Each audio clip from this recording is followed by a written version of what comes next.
திரு விஜய் வந்து திராவிட அரசியலை அப்படியே பின்பற்றுகிறார். சொல்றது வேற, செய்யறது வேற. அதுல ரொம்ப கிளியரா இருக்கு. நம்ம வந்து சொல்றது சொல்லிடுவோம், ஆனா செய்யறது என்னன்னு வச்சுக்கணும். நம்ம கேட்டா அப்படிதான் சொல்லிக்கிறாங்க.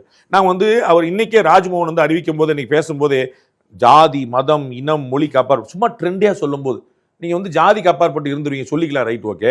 மதத்துக்கு அப்பாற்பட்டு இருக்க மாட்டீங்க, ஜோசப் தான் சொன்னீங்க, இருந்தாலும் அவர் சொல்லிக்கிறீங்கன்னு வச்சுக்கணும். நம்ம மொழி அதுதான். அது இல்ல, நான் சொல்றேன், நீங்க குறிப்பிட வேணும். நமக்கு வந்து விஜய தானே சார் தெரியும். நம்ம வந்து ஜோசப் விஜய் அவர் தானே ஹெச்ராஜாவோட சண்டை வரும்போது வெளிப்படுத்துறாரு. அது ரொம்ப நியாயமான சண்டை. என்னை அப்படிதான் சொல்ல, ஆமாங்க உனக்கு என்னன்னு கேட்குறது ரொம்ப சரி. நான் வந்து என்னை பாண்டேவான்னு கேட்கும்போது ஆமாங்க உங்களுக்கு என்னன்னா கேட்டிருக்கேன். அதில் ஒன்றும் குழப்பம் இல்லை, அது அப்படிதான் செய்யணும். ஆனா ஒவ்வொரு முறையும் நீங்க அழுத்தும் போது அது வந்து எதுக்காக அப்படிங்கிற ஒரு கேள்வி, அது பின்னாடி வரும். அது அதுல ஒரு காரணம் இருக்கு, பின்னாடி வருவோம். ஜாதி, மதம், மொழி, இனம். மொழிக்கு எப்படி நீங்க வேறுபட்டு போயிருவீங்க?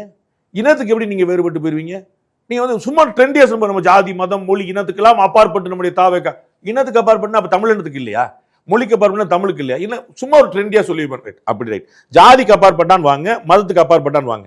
வாணியம்பாடியில் யாரை கேண்டிடேட் பாட்டிருக்கீங்க? கையில் லிஸ்ட் வச்சிருக்கு, படி சொல்லுங்க. வாணியம்பாடியில் யாரும் பாட்டி வச்சிருக்கீங்க? நீங்க வந்து மயிலாப்பூர்ல யாரும் பாட்டி வச்சிருக்கீங்க? நீங்க என்னத்துக்கு அப்பாற்பட்டு நீங்க செஞ்சிருக்கீங்க? அப்ப நீங்களே அந்த கணக்கு தான் பாக்குறீங்க.